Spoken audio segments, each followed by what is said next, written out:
Welcome into the Ringerverse. This is, of course, the Ringer's Nexus podcast feed for all things fandom. We are Steve, the architect Ahlman, the builder and tinkerer of things. We are Jomi, the explainer Adeniran. You've got questions, he's got answers. We are Old Man Van, he of the receding, resurgent hairline. We are Coke, Baby Chuck, 24 karat closer, aka the brunch hottie. Together we are known as the Midnight Boys. Also, shout out, we gonna shout out producers out at the top, man. Shout out to Arjuna Ramgopal. Shout out to Zenieris, Aleya and Zenieris. And shout out to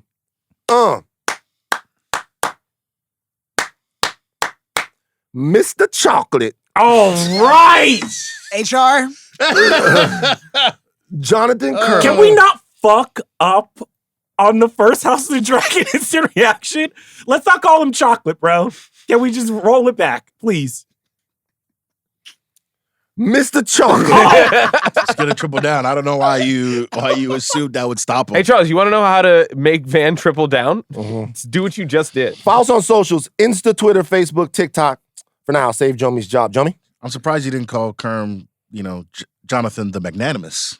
Oh. Ooh. Kermah the Magnanimous. Kermit, well, man, it's a little too Roman. All right. Social's doing great, man. With all this live video, we got all these breakouts and stuff. People are really rocking with us. No, the OJ one, that's going crazy on Instagram Reels. Oh, for real? That's going crazy, I promise you. People are like, hey, man, these Negroes got a point.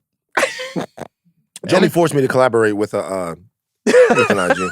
I didn't force one. I just put you as the collaborator. You accepted. Jomi knows that, like, I consider Jomi, like, we talked about it before, I consider Jomi, like, a part of the family. Like, Jomi's, like, our brother.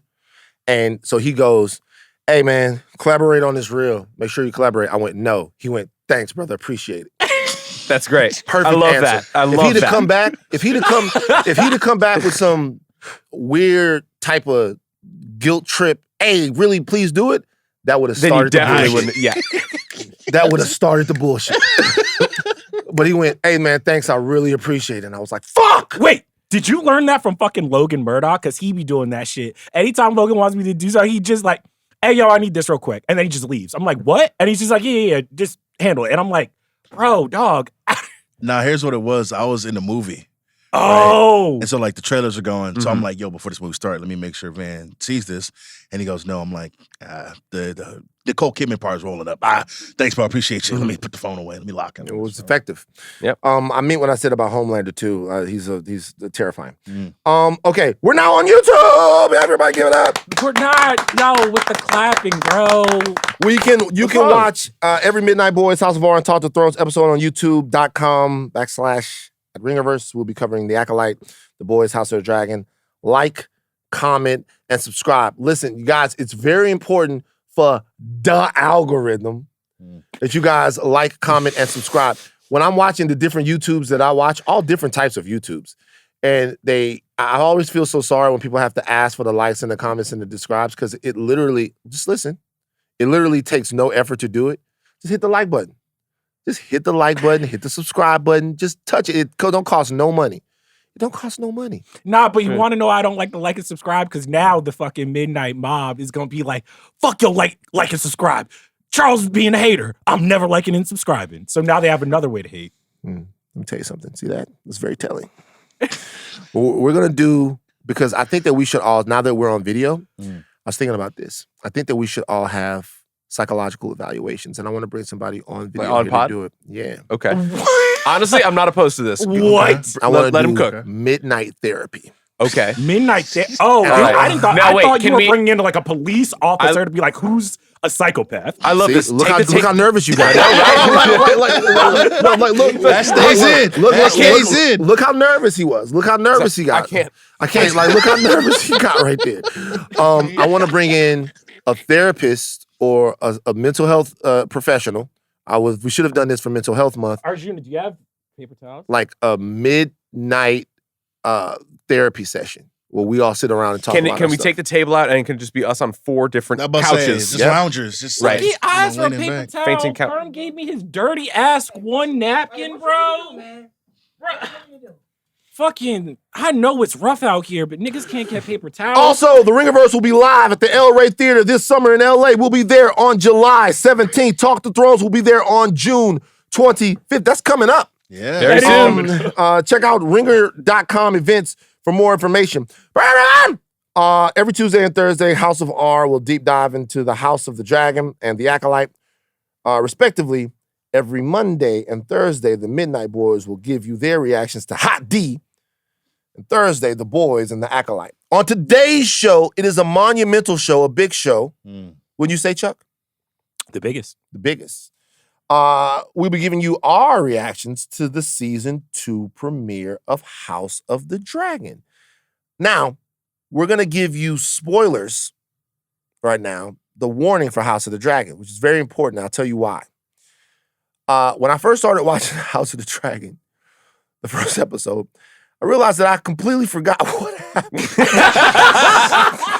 You just went into that episode cold. You're like, oh, wait, what? Oh, I ain't even gonna hold you. There was a couple characters popping up. I'm like, who? That was one for me. That was what I was Who like. is that? So we're going to spoil it, which might actually help you guys because I then had to go back and spend Saturday rewatching the whole first season so that I remember like what was going on. Because he popped up and he looked different. I'm like, that's not the same motherfucker. But it's been a couple years. So the spoilers in this episode, if you have not done a refresher on episode 1, might actually help you as we go back to talk about some things that happened in the first season. But I really do, if you want to get the full enjoyment of the show, because there's so many different time jumps, and the first season is actually very involved, I do recommend people go back and watch the first season of the show if you're just jumping on episode 2. Okay, but Steve, run the spoiler warning. We're getting ready to talk about House of the Dragon. You're listening to a reaction podcast. The spoilers are coming. To begin our reactions, we have to put you in the know. The only way to do that is the Midnight Manifest. The only person who can do that is Chuck Wagon. All right. This is your House of the Dragon Midnight Manifest for the first episode of Season 2, A Son for a Son, directed by Alan Taylor, written by Ryan Condal. Jace goes to the Starks in the north and pleads for the Great House to send aid to his mother's banner. Cregan agrees to send 2,000 grizzled old men, which is all he can offer since winter is coming. Rhaenyra mourns the murder of Lucerys as her war council spins out.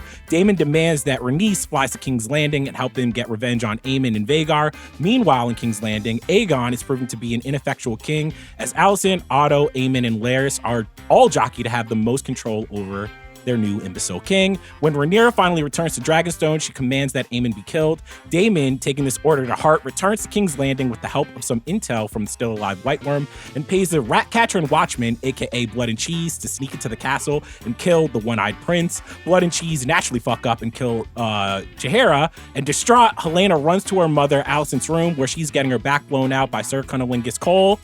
And that has been your Midnight Manifest. Just remember stuff like that when you're talking about me. What? She was getting her back blown out. That's fine. Everybody deserves to have some fun. Chuck, instant reactions. All right. I know usually I don't say this coming out of a first episode, but I'm locked in, bro. Yeah, we're back. It's the feeling has been restored. I think the first season House of the Dragon was a little bit all over the place because it's essentially 2 shows. They're introducing us to the smaller cast of Rhaenyra and Alicent when they were younger, and then there was a bunch of time skips. And this felt like the season where they did not have to hold back. They can tell the story that they want to tell. All adrenaline. We pick right up after the murder of Rhaenyra's son. And I was locked in. Even though there was, to your point, I forgot how long it had been, so I did need a refresher. But once that was done, I felt like just the pacing, the drama, the acting. I was even watching kind of the behind the scenes, and even the actors were very, very honest, being like, it just felt like being back with family and getting back into it, and the show just feels bigger. I really love this episode. What about you? Loved it. Thought it was great. It like House of the Dragon. I've said this before. About the first season of House of the Dragon. Obviously, you can't help but drift into comparison with the original Game of Thrones show. And it's unfortunate that I'm this way, but that's how I am. House of the Dragon manages to validate the storytelling in a very specific way. Like a prequel always has to validate itself. It just doesn't matter. It has to. Yeah. Like the idea of a prequel is that the source material that you watched is so compelling that you want to know what happens before, which is counterintuitive to the way we interpret stories. Story is about what happens at the end. This show really seems to take its story in a standalone way very seriously to the point to where it validates the fact that it's on television. It doesn't seem like a money grab. It doesn't seem like us being back into the world for the sake of being back into the world. It seems like big stakes, big happenings, and it gives you the same feeling of Game of Thrones on HBO, which I thought was going to be impossible when it first happened. And I did go back and read the book, so I understand how important this lore is. But I watched this and I'm like, Jesus Christ, this is great. We back. Men boys. I mean, as soon as the credits start rolling, man, you hear that song again. You start to feel it in your soul. You know what I mean? And then the episode again just gets going. And honestly, it's been too long since we had an HBO Sunday show we could all come around and love and enjoy since like Succession ended, right? And so just be like, honestly, just to have that community again felt great. But to have an episode like this to start off the way we did, how it ended, oh my gosh, just incredible. Lord, yeah, just awesome. I again, that return to appointment viewing is actually kind of odd because Game of Thrones and what it was at its peak and House of the Dragon to a lesser extent, as in the beginning season, like really was that time. And it's odd to come back to it this many years later and still feel right at home. Like again, like it's jarring to come back to this world and all these characters and all these happenings to see exactly where we left off is right where we're starting back up from and not jumping back or forward in all of this time frame. It's really, really great to be back. I loved this first episode. Can I say this though? These motherfuckers know what they're doing because when we started in the fucking north with the Starks, I was like, you motherfuckers. Nobody's mad about being in the north. Yeah, Everybody's stoked to be in the north. It was impossible for me to be a hater. like the Starks are talking about duty. Bro, Kalika literally went, oh. Yes. Yeah. Like she literally like we went, like the snow in the Starks. Oh, look, it's okay. We're back in and the little homie Craig, he knew what to do. I was like, dog, that's a Stark. That's how they be acting. They super honorable. Hell yeah.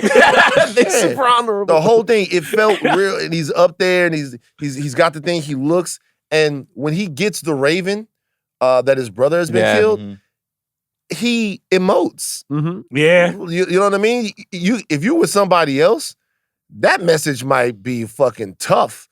If you know what I mean? If you're in a Dreadfort, and they're fucking eating. They're always stabbing stuff and eating it at the Dreadfort. Right. Here's the Your the bloody meat brother is, real is tough. dead. It's yeah. Oh, in Dreadfort, the Boltons. Here's the thing. I have always thought this. I don't know if they're like marinating the meat back in those days. I don't even know if they got that fucking technology. You know what I'm saying? Do they understand acid? Probably.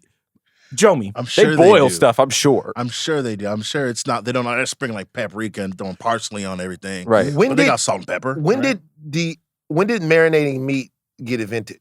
Somebody Google right now. Oh wow. I'm going to guess a very long time. Because there's the thing with marinating, in those days, you don't have a lot of salt. You don't have a lot of shit to waste. But see, that's another reason why salt was such a big thing to trade here in the New World, because you could dry it out. Yeah. And salt yeah, so it's the practice of marinating meat can be traced back to ancient preservation methods, such as when people steep meat, fish, and fowl in liquids and seasonings, seawater, oil, or acid. First documented in 1645. You know? See, I don't believe. Okay, cool. You know what? This nigga. So in 1645, this guy's making something, and he goes, "For the very first time, I shall marinate meat." They be making shit up. They're like, I believe in history. They be making shit up, bro. They be like, "Hey, this was the family structure in 75,000 BC." Right? Motherfucker, how you know? I feel like the Starks were probably busy building a 700-foot wall of ice to keep out death. Very true. The way the Starks, man, that wall, bro was like, listen, I know you got that beef back there. This is real life out proud here. of his wall. He's just like, hey, this I'd is be proud of my fucking wall, bro. These dragons won't even fly over this bitch. I'll be honest with you. I fuck with the wall. I like the wall. I like the wall. I'm not riding that elevator. Hell no. That's no. That's wild. I'm not riding that elevator, bro. I'm not getting I'm on that surprised bitch. how smooth it was. They Like, can have a whole I'm not- conversation and not just be like, The whole who is somebody pulling that? That's got to be. Wait, so also my question, is this the first time Jace has ever experienced snow? Because he's like, yeah, he's like, what is this white flurry things coming from the heavens? Well, he's And the guy- he's like, what? Y'all call this snow? I thought this was Winterfell. What's going on? That's how He's like, Jomi felt when he first got to college. That's fair. That's So fair. what is all this snow? That's fair. You can have that one. What's That's all a- this? that's a What are freebie. all these? What's this white stuff? That's a I freebie. think I like it. That's a slinging freebie. yayo. I'm what's this? What's all of this white stuff in San Diego? I think I like it. What did you say your name was? Brittany? All right. Jomi felt it's true. Okay, so we're starting off at a very, very, very precarious time. Our queen, and I gotta be honest with you about something. Okay. If there is one weakness that the show has from, I would say, the book to the show, and tell me if I'm wrong, for anyone else who has read the books or has read the book or had any even casual understanding of it. This show seems to be pretty heavily siding with the blacks to me. I mean, it's really, they're making it very tough to make fuck this with the an Greens. even-sided argument. It's odd because the marketing for this was like, there's the team green side and the team black side, and like, pick your side. And like, do we really need to pick? Like, there's very little argument for I want to the say Greens at there's all. little argument, but I think Argue weird? for the Greens, bro. I'm not arguing. Hold on, bro. I'm just saying. I am team black through and through. Okay, I mean, that's not what we know your that roster that's- has. We know that that's not true. Yeah. I mean, The facts we get will bear out. Yeah, we what know I'm that trying to that's say not true. is in the first season, it's Rhaenyra's, right? It's her right, Yeah. and the Greens take it away. That's what makes them seem like the baddies, right? Both teams do underhanded stuff, but the initial, break in the thing is the Greens take away Rhaenyra's birthright. And I now mean, it's just honestly, though, Team Green looks crazy. Aemon looks crazy. Like, well, here's this the is thing. just, now it's kind of Yeah, like it a is. race of blunders until Yeah. we go out into No, all I out mean, war. even just fit, like, if you got an eye patch, motherfucker, like, I'm just me looking at the screen, I'm like, oh, you the evil ones. You know what I'm saying? Like, Yeah, you Aegon got on solid his as throne, Snake I'm over like, here. oh, man, you need some moisturizer, you need a tan. Like, he looks evil. Let me tell you something about Aegon II. He was kind of doing his thing a little bit in the throne room. I'm not gonna lie. He was trying. He was trying. Wait, I felt like he was a benevolent king. Yeah. No, what? He was, Hold on. hold on. Otto's Wait. just throwing Hightower, around. Hightower is making him act like an asshole. Yeah. But he was like, "Oh, we took your sheep. Okay, we'll give He's like, all right, it we'll give you your sheep back. We'll give you sheep back. You need If money if for you need iron? We money, got you. We got you. I feel like he was being a benevolent Yeah. king, and Hightower was the one that was coming My over. favorite here. part of that entire interaction is when he tells Otto to sit down for the second time. And he's like, our work is reliant on the small folk. I mean, bitch. that- Or like that on was the- great. I love that. On the small folk, bitch. No, but here's the thing. How could he be a benevolent king? Because it's like, like he was trying, but this motherfucker did not know what was going on because he confused the animals. He's just like, yeah. sheep It's like, versus she's the like, goats. goats, give him the even sheep better. back. He's Hey. like, oh, they're go. I mean, be he honest was with you. trying. Hey, bro. he was The trying. best kings are guys who don't want to be king. Because they just get up there and they just go, God damn, that seems fucked up. Shouldn't we do He's something like, wait, about yeah, that? should we do something about that? Why are we not doing something about You know, that? everybody else is thinking about the realm and the crown Yeah. and all of that. But if you don't really want to be up there, which he doesn't and never wanted to be, Of course not. it's like damn, that I mean, he's a seem little, right. he's a little psyched to be up He's there. the damn homie king. He's a little psyched to be up there. God damn, He's homie. drinking with his boys at That's night and fucked he's up, sitting on yeah. the crown. Hey, Like, he's bruh. kind of stoked. He's got, if there was PlayStation 5, he would literally be on the throne playing 2K Yeah. with his niggas. Like he is the most reluctant king. He'd be absolutely on TikTok just scrolling like, yeah. You need your sheep back? Yeah, we got you, bro. Don't worry about that. But Yeah, it's yeah, also fucked up because I'm just like, dog, they really do make these motherfuckers like line up and beg. Because like, Those are Aegon that's was how like, he's petitions like, work. don't be nervous, bro. Calm down.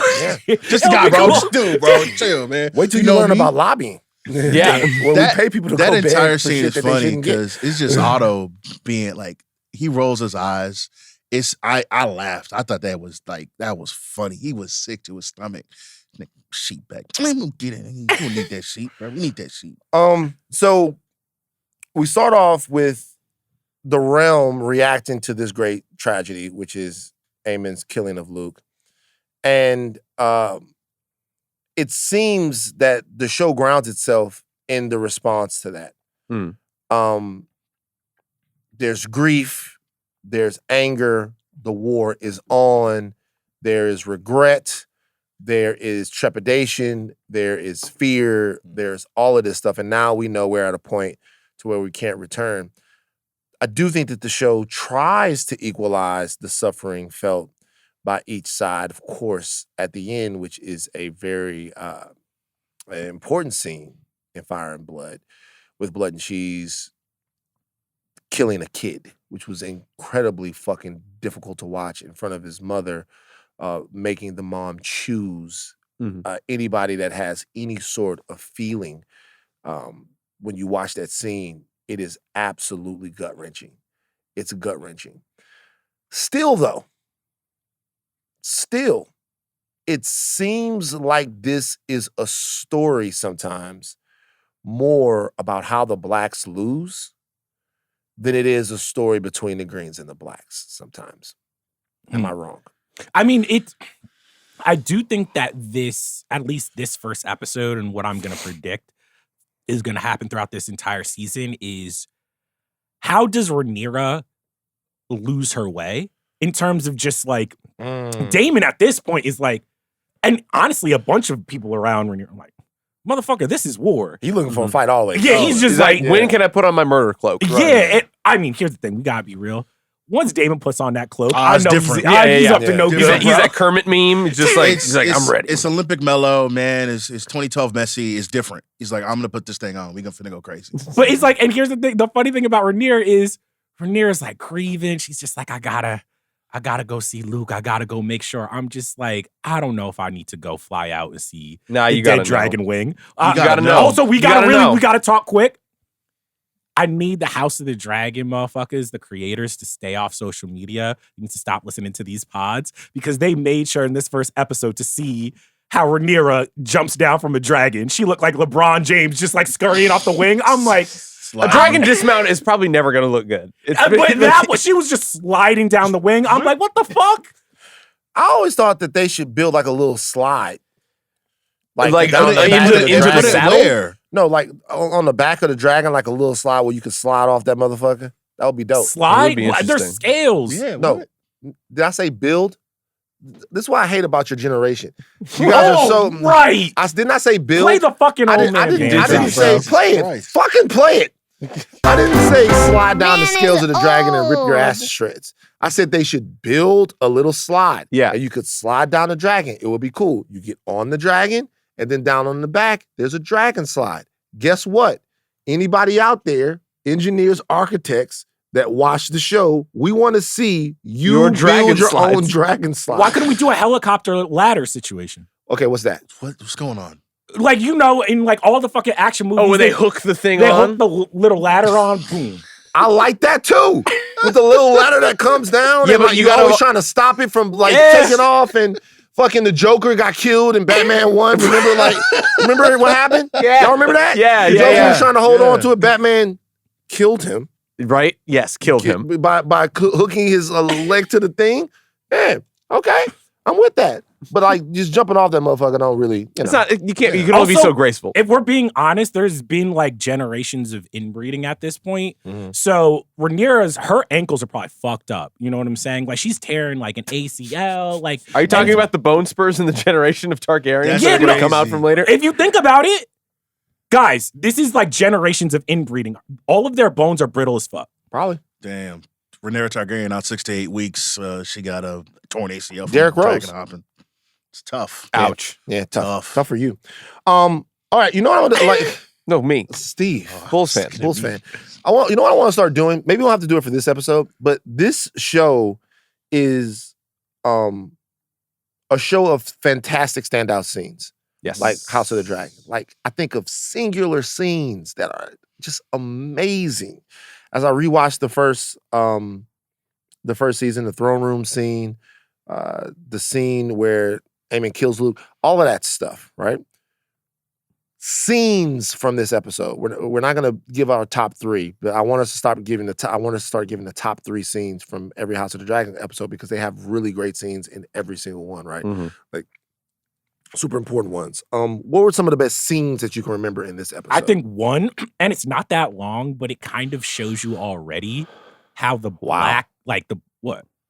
Jeez. It's not that long, but it Keep kind it- of shows keep you it- already. Let's just I'm just power saying. through, power through. Damon- Okay, gotta keep I going. apologize. Damon and I Rhaenys, apologize. dog, Rhaenys ain't having none of fucking Damon shit. He's just like, all right, get back on that fucking dragon. He didn't even ask nicely. It's like, get the fuck back on that dragon. We going to King's Landing. We handling business. And she turns around like, motherfucker, you ain't king. I'm not listening to you. And it's just so funny how I'm like, Damon's my boy. But dog, he really run around like he's in charge and shit. Yeah, And I'm he's like, the man. dog, he was waiting for Rhaenyra to be gone. He's like, bro, we just handling this. And he brought up a good point from last season. Rhaenys was like chirping. I'm like, motherfucker, you could have ended all this shit. You could have killed all these people. It's still the wildest decision from So- season 1. Let me tell you something. Of everything that's ever happened on the show, this is the biggest problem I have. I'll tell you why. I hate what I call the Star-Lord fallacy. The Star-Lord fallacy. Interesting. I hate it. I hate any fucking movie, show, or anything where someone could have ended the fucking thing Yes. Right then and there. right then and there, and for whatever reason, it doesn't happen. Or without I- a very good one, it No, does not happen. Fuck the reason. Fuck it. Okay? If they could have done it and they didn't do it, I'm not talking about if somebody else intervenes, because this is what happened on those 2 cases. Yeah. In one, he became a stupid idiot asshole and he punched Thanos. And in the other one, she just decided not to burn the motherfuckers up and end the shit right there. After murdering hundreds, if not will thousands. never look at the character the same. Never.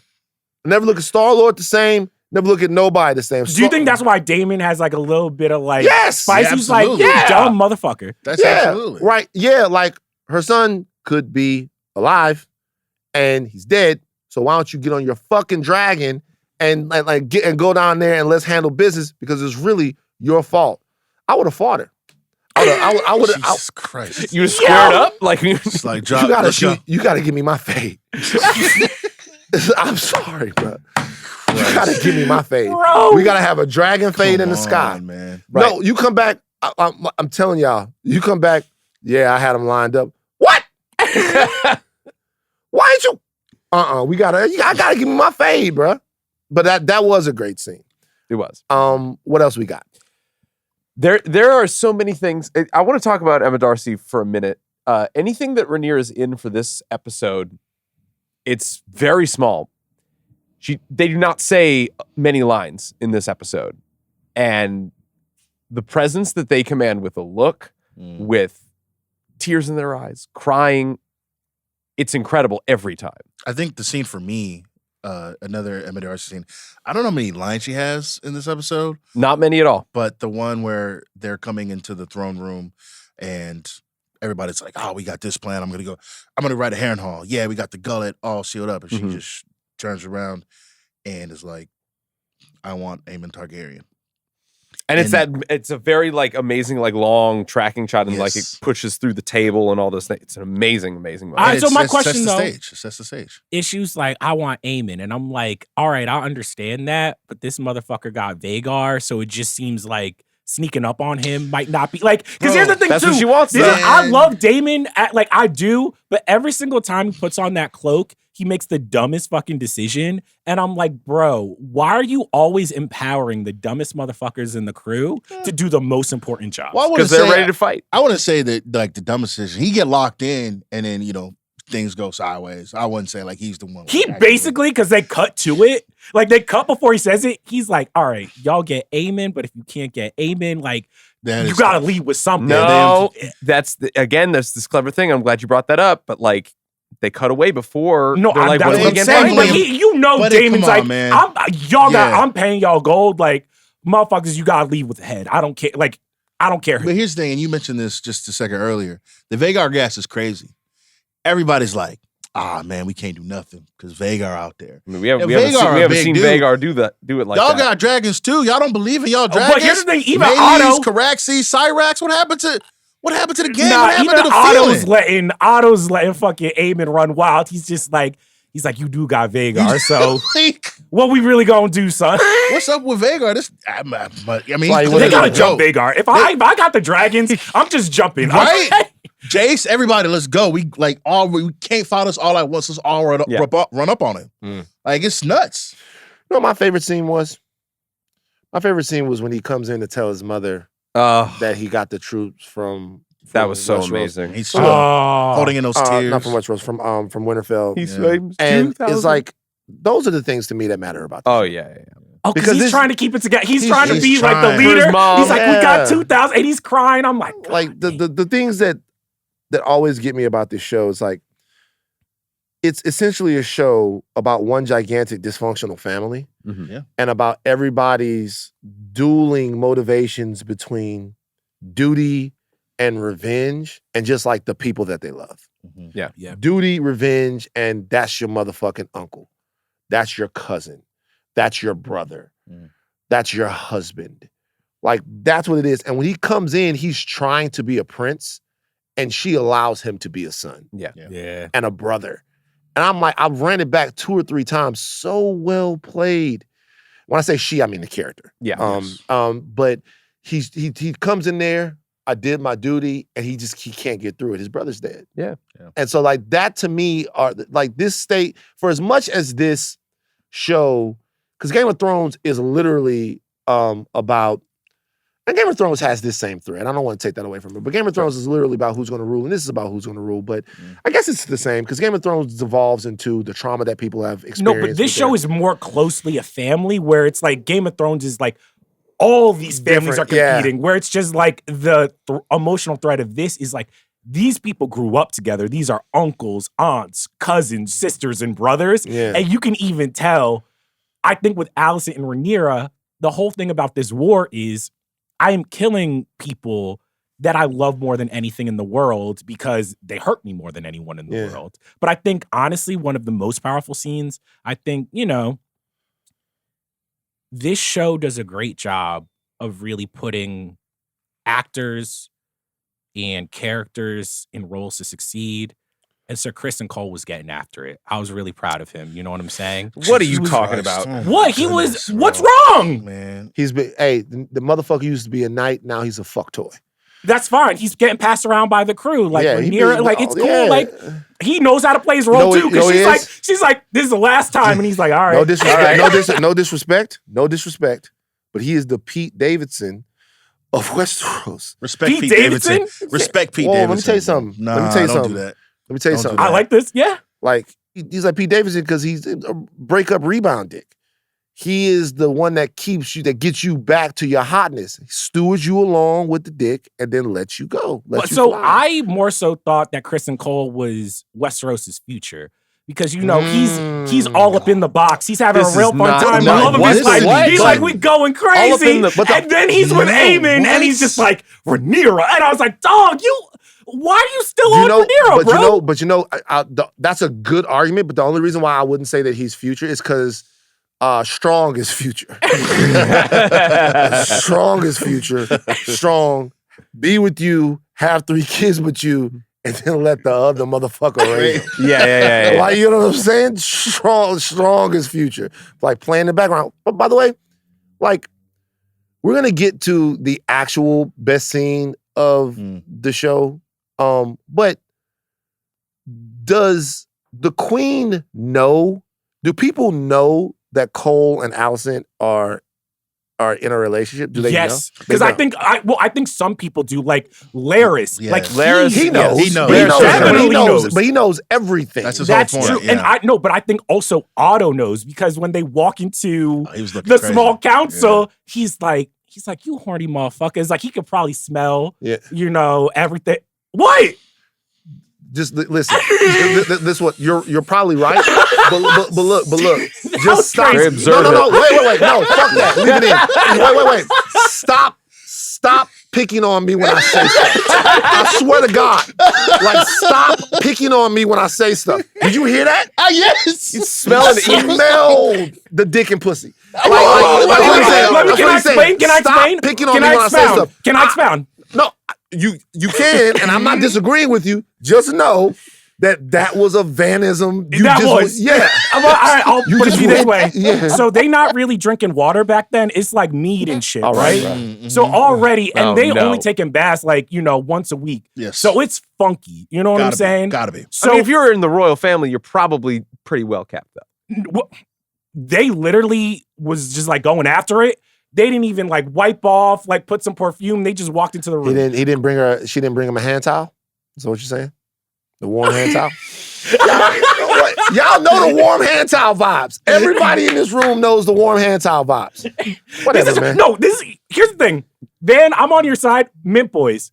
What's going on? Don't bring me into Because this. here's the thing. Don't bring me into this. Should women not feel pleasure? So Absolutely. Kristen Cole, That's not, no, that's trying to make this a gotcha. What do you why can't Allison get That's not some? the problem. That's not Allison can do whatever. That's the question.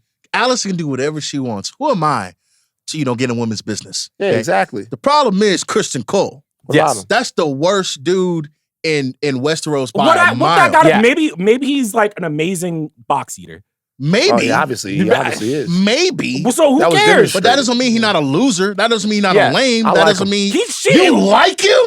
Yeah, man. Oh, No. The views of Van Lathan are not That's the your views worst of take. Midnight Boys at That's all. absolutely I like your him, worst bro. take. And let me tell you why. Like, he does little things to me. He's in there, he's talking to Aemon, and somebody walks into the room. Did you see what he did? When a guy walks into the room? I do like when he's like, He just grabs his just sword. holds it. Just in case somebody wants Just in some case the things, bro. hand of the Just in king case. wants No, he something. doesn't know who it is. He doesn't know who it is. It's just It's a like, good- I like it's a that good type move. of shit. Like, he's walking in the room. Oh, nigga might want some motherfucking smoke. Dude, with- all right, with- so with I don't. CC. He's a lame, but I will say He sucks, but I like him. But though. also, You be on 4chan? That's what you be on? he You on does them keep a websites? player No. though, because Never when like been on it. Allison really was just like, "Yo, this can't happen anymore," and then when the daughter runs into the room, I'm like, "Oh, this motherfucker was a." He's like, "I'm gonna be in here tonight, Yeah. like relax." That was, man, I really do hate that dude, man. He sucks. Like the only reason he's on Team Green anyways, because Rhaenyra was like, actually, I don't want to go sell oranges and cinnamon with you. Yeah. That's crazy. I'm a queen. Why would I do that? That's insane. He was like, all right, bet. I'm gonna be a hater for life. Like, that's lame stuff, bro.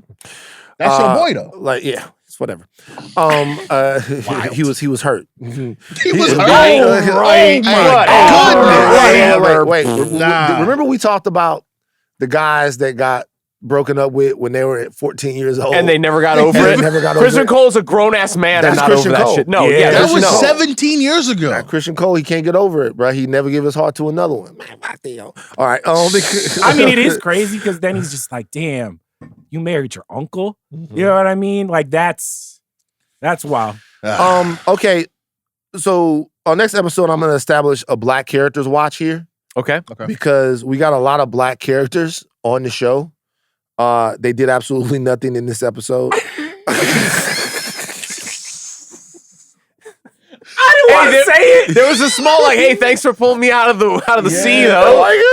They listen, Alan had let one two scene, niggas yeah. have a conversation over some coffee or something like that. I appreciate you. Over some coffee. And they were like, the writers were like, all right, that bus.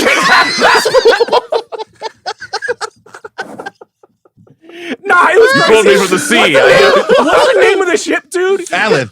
Alan, because yeah. at one point he does the thing. He's like, "Yo, thanks for saving my life," and he's like, Yeah, my nigga. Yeah, my nigga. I gotta get back to work. Yeah, this shit better get them built. niggas should have a shake. That would be crazy if you walked up to him like, hey, bro, what's up, man? What's up, G? Appreciate that shit. Because I looked at it, I was like, I saw the scene, I thought they would, come back and the little girls with the blonde hair. I was like, well, so these niggas ain't in it no more. Like, He's indebted to him. It'll probably come back later. But we'll see. Oh, they had their time. Like, you know what I'm saying? The prince ran off on the plug. Daddy upset. All right, cool. But we obviously, when we're talking about scenes, just an absolute gut-wrenching scene. Gut-wrenching scene. We got to talk about blood and cheese. All right, else? first Who of all, else? it's fuck cheese for life. When he kicked that dog, I was like, it's I was about to gone. say, I I want to knew it was know. you. I want to know from you, Van. You are the animal rights activist on Mhm. this podcast. Yeah. You think dogs should be able to vote, Yes. right? What hurt more for you, right?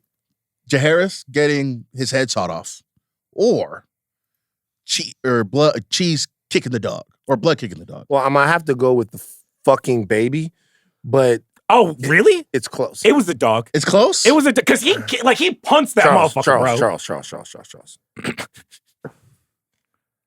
I want you to refrain from having conversations about white babies on the podcast. You're getting disqualified. That's Okay. Okay. we don't want to Just- rely on we don't further wanna- precedent. Yeah. Just we don't want to bring anything up. Okay. To be fair, no. the baby had bad vibes. Oh The my- baby had bad oh my vibes. They God, introduced the bro. baby in the You beginning. would like a and ride. he's God, literally bro. fucking up the whole meeting. And I was like, this baby's out of here, bro. You think? You can't tolerate You bad think? vibes. This baby's out of here. You think the Lannister brother? The next meeting was like, "Hey, got Jaehaerys." He was No, like, the Lannister, he was like, Right. "Oh no, you're back." no! Because here's the thing, it was just like the fucking Homelander, A-Train, and fucking Deep Scene, where fucking Aegon is like, hey, yo, I think you should, play piggyback. That motherfucker gets up just like, He's about to do it. here's the thing, the baby had bad vibe. Here's the thing, I didn't want the baby to die. I did not want the white baby to die. I was just saying I felt more when the dogs came. When the dog got kicked, it's so funny. When the dog got kicked, Lee went. He looks it right at you. Because I'm like, cut his fucking head off. First, like I hated it. I have to say, I go with the baby. Oh Okay? no, the baby. All right, if I'm being real, it is the baby because like at first Thank I was you, like, Charles. oh, they just gonna kidnap the kid, and then they cut away and there's like this sound of like, and I was like, they ain't cutting this baby's Yeah, head The off, sound bro. was It crazy. That I was like, and the fact- I'd hate to be the Foley artist that Bro. day. See, the scene because obviously that's a scene that's meant to incite you and meant to somewhat even. Well, okay. When I say somewhat Yeah, even, yeah. I mean this. Okay, so watching Luke die the way that he did, or reading about it, or however you found out about it in terms of whichever medium it first hit you in, you know that that's just a bridge too far, and younger, softer kid dying at the hands of Aemon is terrible, right? This, and then they build on that with some story. Yeah. And you see the aftermath, you see the grief, you see the pain, you see all of that. This is seeking to be an equalizer. It's seeking to come back and go, both sides are capable of absolutely terrible things Mhm. to the most innocent among them. And the stakes of this war, it's not just power, it's not just influence, it's not just your legacy or your dynasty or whatever. It's the people that you wish to protect the most in the world. That's the stakes of this war. This seeks to equalize it. How she watched it, her character in the first place being someone that's a little bit more vacant, and how she's processing this thing, which is so emotionally traumatic. It seeks to equalize it. Did it. This is. I'll say this. I think that the idea of equalizing a response of violence with violence in any respect, I don't really find great. But the idea that Blood and Cheese was done with pretty much the utmost of intent. Daemon sent those people out to kill someone in response to this.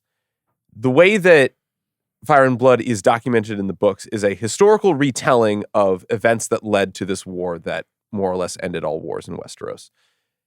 So the death that's on Aemon's hands for the death of Luke is portrayed seemingly on accident, that he lost control of Vhagar and it ate him.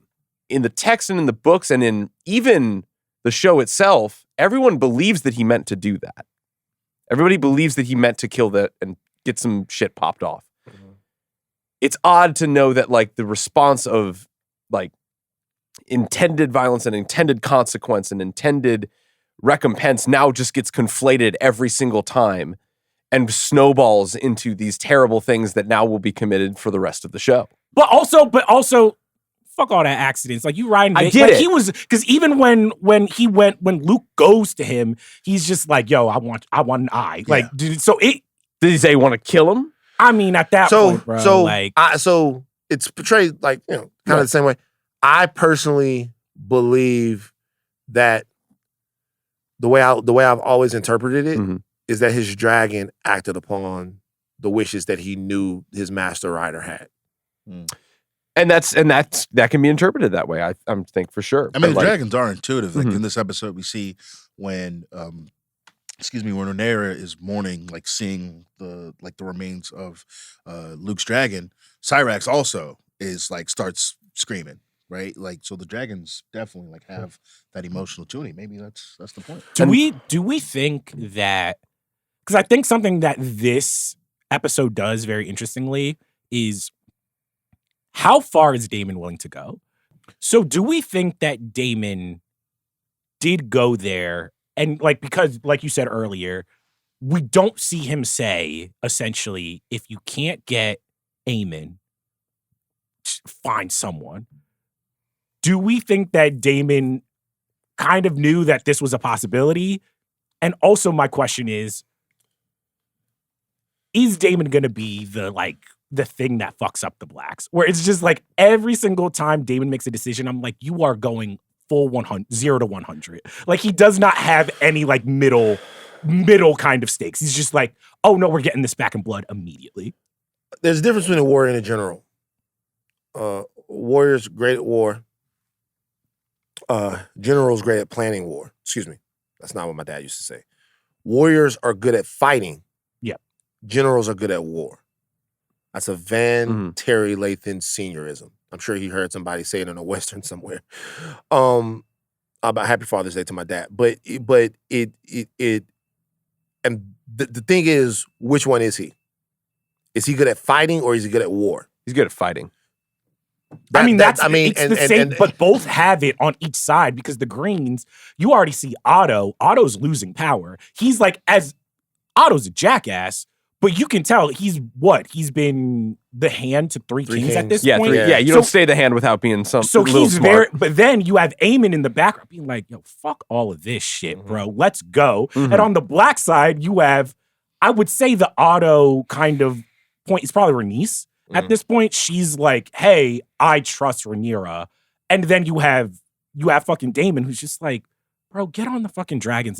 Let's handle this. Let's go get it. Yeah. And it's so funny where I'm just like, oh, both of these sides are gonna fuck up because it's like no one's really listening to the smartest person in the room. But the reality is, we keep coming back to this. The war that they're fighting is emotional. Yeah. Now, typically, these terrible wars that we talk about in real life, they're normally about influence, resources, things like that, geopolitical interests or whatever, domination. This one is largely about feelings. It's largely an emotional war. It's largely people that feel like they're entitled to something because their father said it so. Yeah. Or they've been denied from having something because of the way that they were born into the world. Then when you put that on top of my kids were fighting with your kids, this is what your kids... If you want to see two people go at it, go to a Chuck E. Cheese in Baton Rouge, Louisiana. Oh, wow. And see two kids getting to it in the fucking arcade and then come back and get the parents involved. I've seen this before.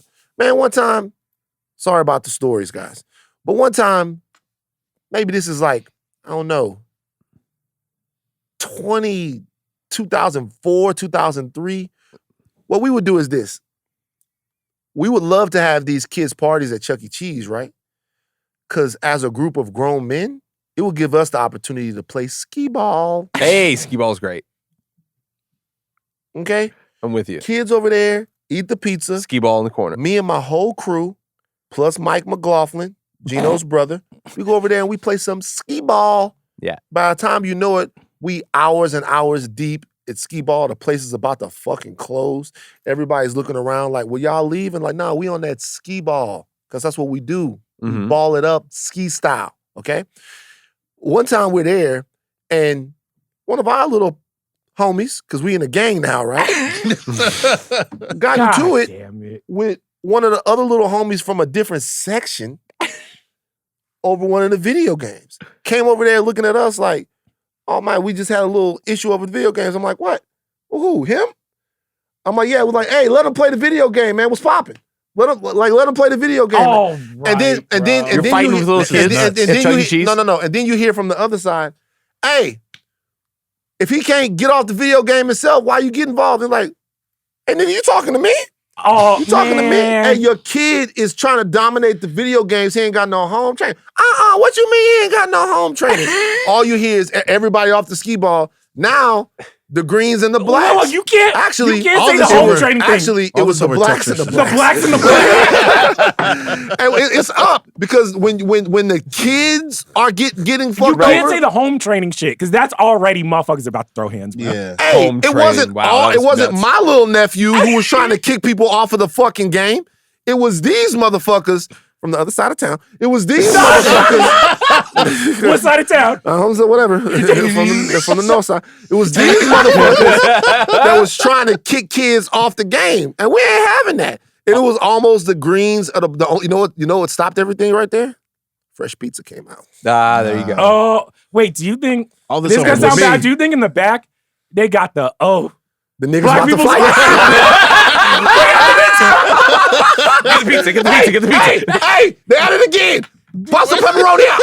Get some pepperoni out. The animatronic Chucky just starts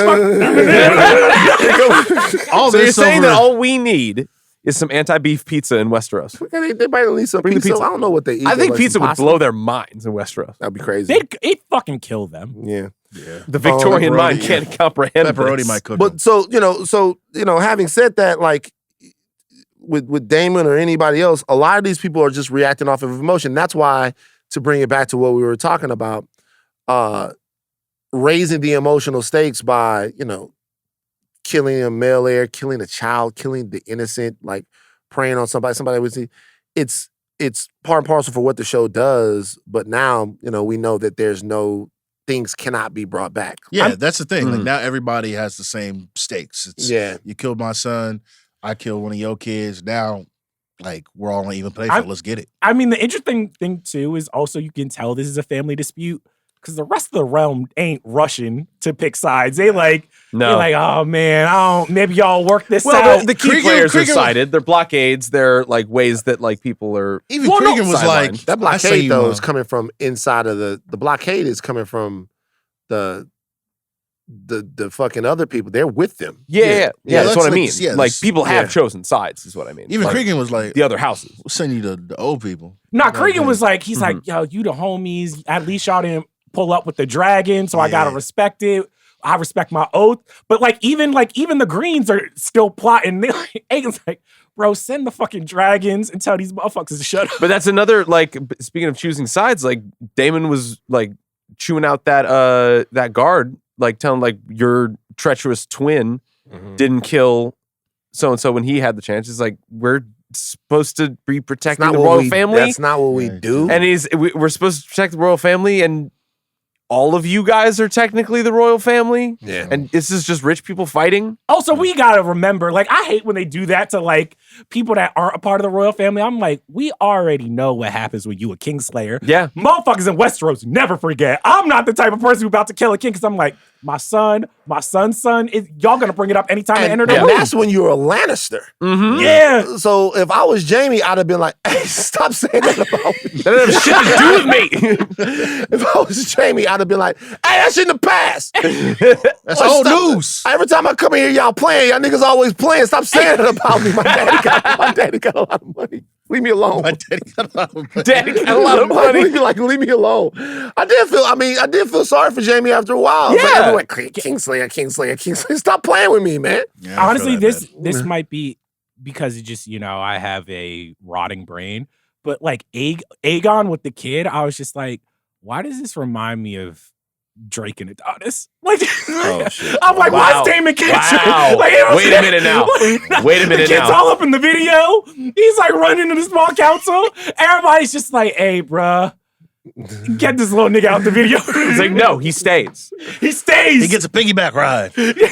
But that scene, even that scene right there, it's a key scene. Do you know why? Mm-hmm. That tells you the reverence that he has for his son. Like, he loves his son. He thinks his son is cute and beautiful And to the could point. not give a shit about his daughter. But also his dad, like, we remember his dad was not fucking with him in the first season. He's like, Right. you an idiot, da-da-da-da. He was not ready to be king. So I do think that was the writers doing two things. A, they were like, we about to kill this kid, so we got to kind of introduce him real fast.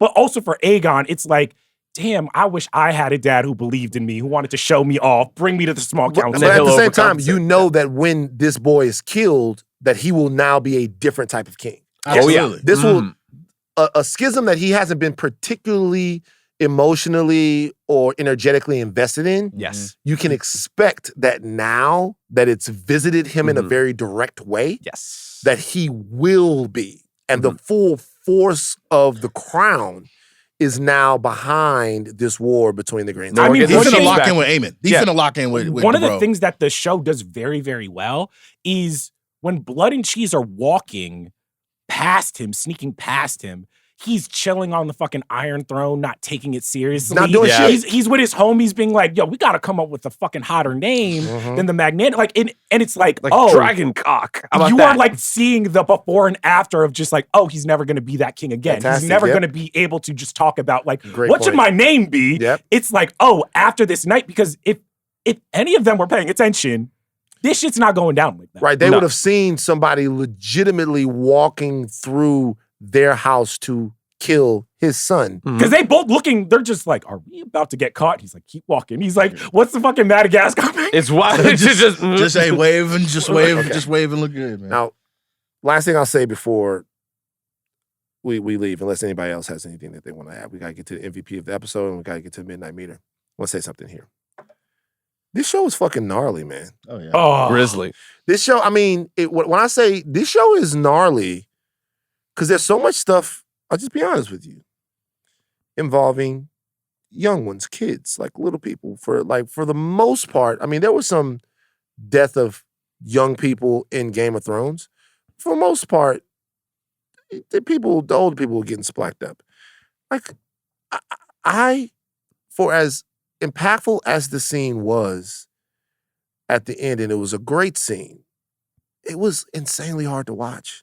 I don't know if it's because I was looking at that bitch on Father's Day or whatever, but it was like hard to watch her go through that. Like, it was this. I'm watching the show and I'm like, afterwards there's silence. I'm like, God damn, this is a gnarly fucking show. so I want to bruh. ask you about this. So I saw, scrolling through Twitter, a bunch of like Game of Thrones fans are like really mad. They're like, that's not how Blood and Cheese happens in the book. She has to choose between. Yes, they make them choose. Yeah, make them choose between a younger son that's not in the show. And I'm like, guys, you wanted that scene to be more grisly? Yeah. I actually was just like, I felt like, hey, they went right up to the line. And even then I was just like, ugh. Yeah. I can't imagine if they had to throw in the like, oh, not only is she choosing between two sons, but she's basically like, damn, the young one, you got to get out of here because you ain't never going to be You're king. not gonna be king. Yeah. You know?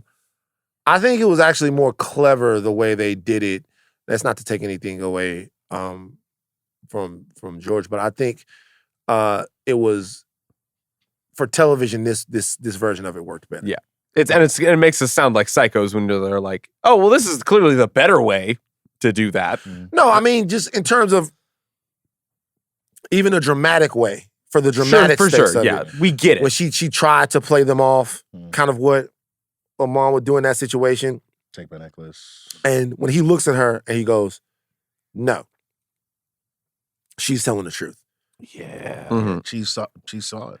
That just as impactful for sure. I want to talk about Helena real quick because there's a scene at the beginning when Aegon comes in and he's looking for Jaehaerys and he's like, I want to take him to the small council. And she's like, oh, I'm worried about rats. And he plays her off like she's crazy. It's like, look at the queen. Who knows what she says, right? Yeah. And in that moment, I thought it was,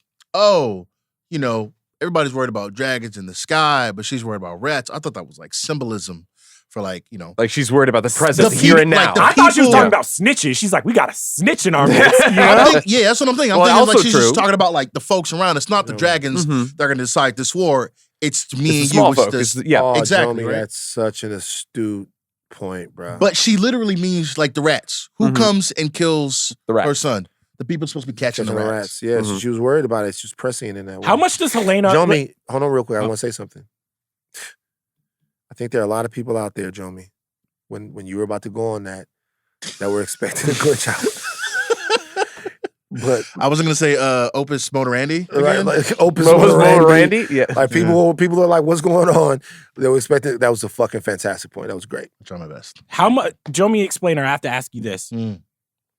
Where are we at with Helena's powers? Because obviously she can like forecast and stuff, but it doesn't seem like she's seeing the future. Like she sees maybe premonitions, but it's like she knows that to worry about the rats, but it doesn't seem like she knows about blood and cheese or any of that shit. Nah, I mean, like, and this is something that Viserys like talked about. Like, there are dreamers, and then like people who can like see.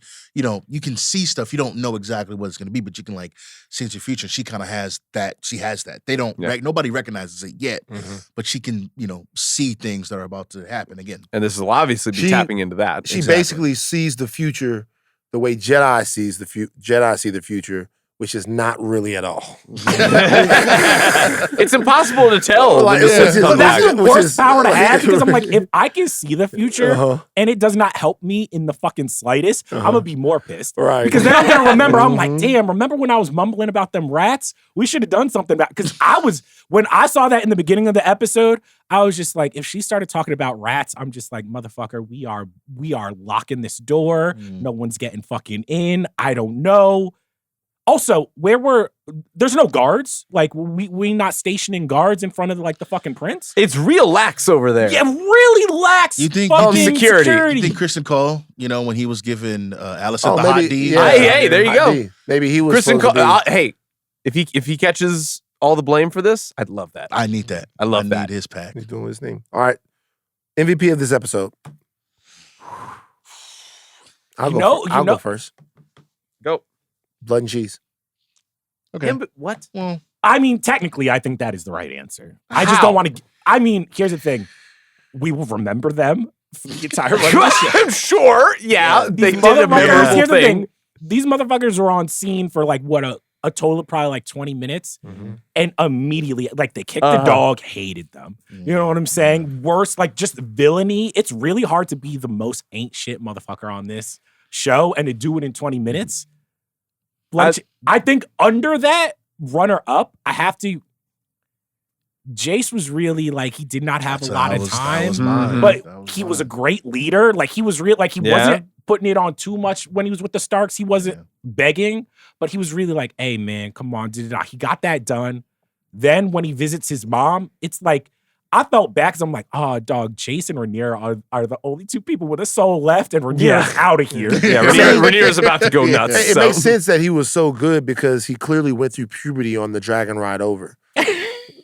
Wait, Niggas hey, look sometimes it totally happens. different. is this the same? This is gonna sound so dumb. Totally Is this the same fucking actor? Yes, it's the same. It's the same guy. Yeah. I was about. They're I was growing like, like who crazy. is he? I was It's the like, same guy. I don't Fucking- remember him. Hey, you grew 3 feet, son. 2 years. How was Westeros?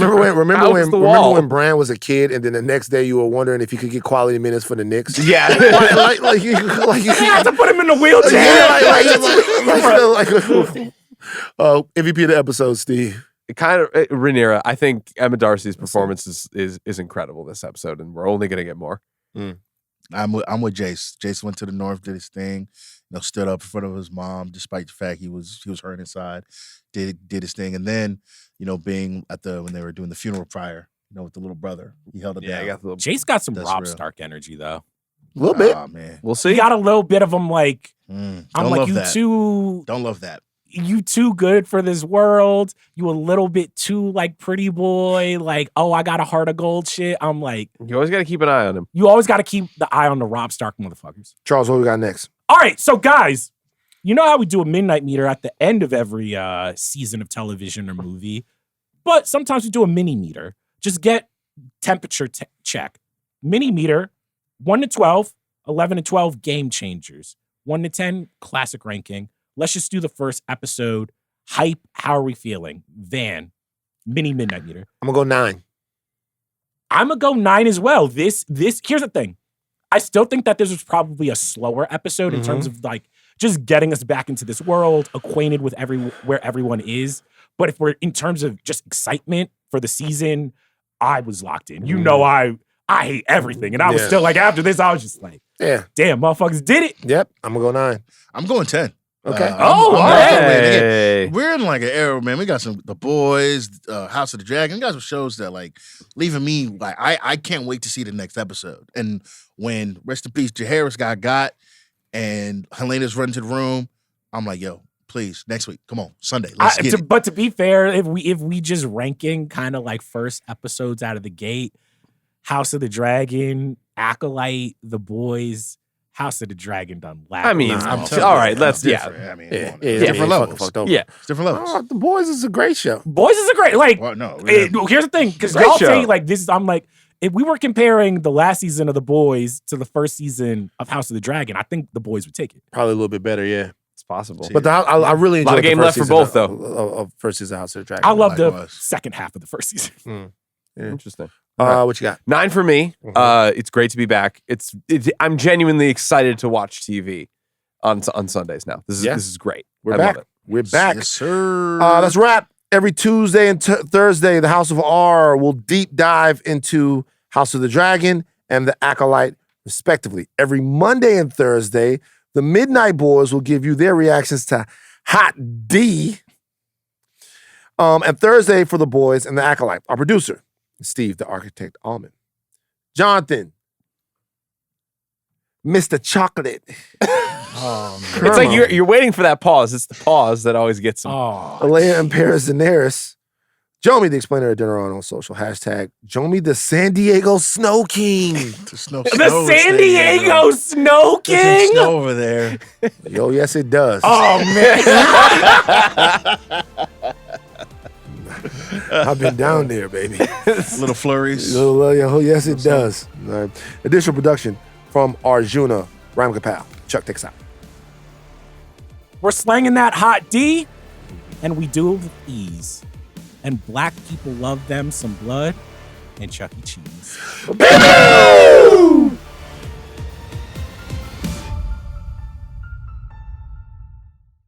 Leaving the fucking underwear behind is a rookie mistake, though. For her, Yeah. women do stuff like that. Don't what?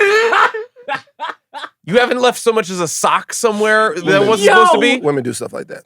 Oh my God. Oh, Little territory markers. You know what's Territory funny? markers. Territory markers. Hey, you know what's funny?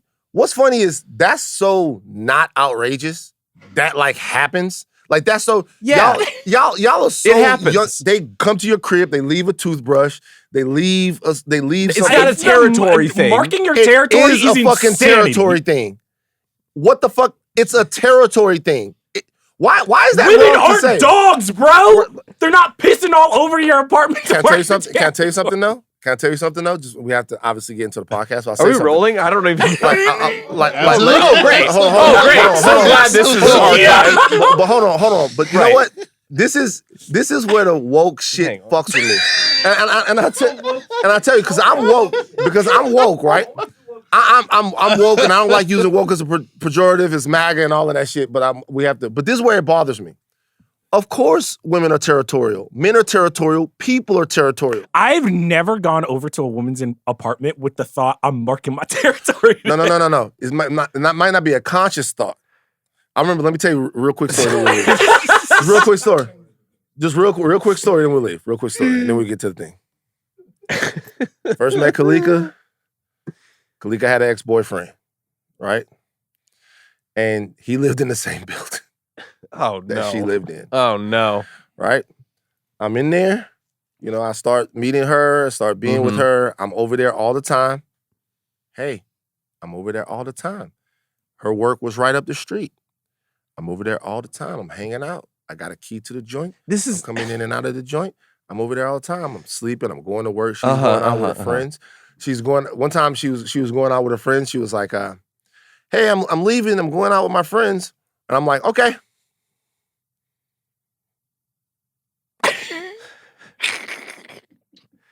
I don't know if you're expecting that. That means I'm going to leave.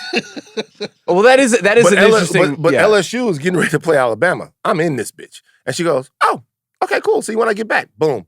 Never been apart since that day. So look, so then he comes over. He knocks on the door. The boyfriend knocks on the door. While you're alone in the house. No, while I'm there with her. She's still jilted. Like he knocks on the door. Knock, knock, knock. She comes to the door. Go over there. I'm like, go talk to him. You better go talk to him. Go talk to him. So she goes over there and talked to him. The conversation happened, and I felt like there had been enough conversation. And I said, Kalika, shut the door. Oh, ask her. I'm like, that's enough. I'm like, Kalika, shut the door. Door shut him out of life. We move on with the sale amicably. Okay, you're throwing too many big words at me right now. We move on with the sale amicably. That wasn't about any type of dominance, because y'all know I don't dominate. Y'all know I am thoroughly getting dominated. I don't know where we're going. She runs that. What did we do? But all I'm saying is, hey, this in here, not your territory anymore. New lion. He got on like toothbrushes. I'm just saying. All right, well, let's move on. I'm just saying. New lion. Right. You want to have trials of life in the hall? I'm down with it. New lion. Right. Whole new pride. How can Jomi mark his territory when he's living with you in the other house? He's not gonna need to. He's not gonna? I'm an old lion now. Okay. I got like fucking scraggly fur. Jomi's a young lion. He come in there. He could probably take over the whole house if he wanted to. So is he going to have to do the trick when he lives with you guys? What? About like, okay, jump out of the window, go around the front of the house. No, it won't matter because we'll have implanted cameras all in this area. Okay, great. All right, let's start. All right, we'll know. God damn. Like, we'll know what's going on. Jomi will never be president because we'll have everything that he's doing on tape. All right. Phone taps and everything. Everything.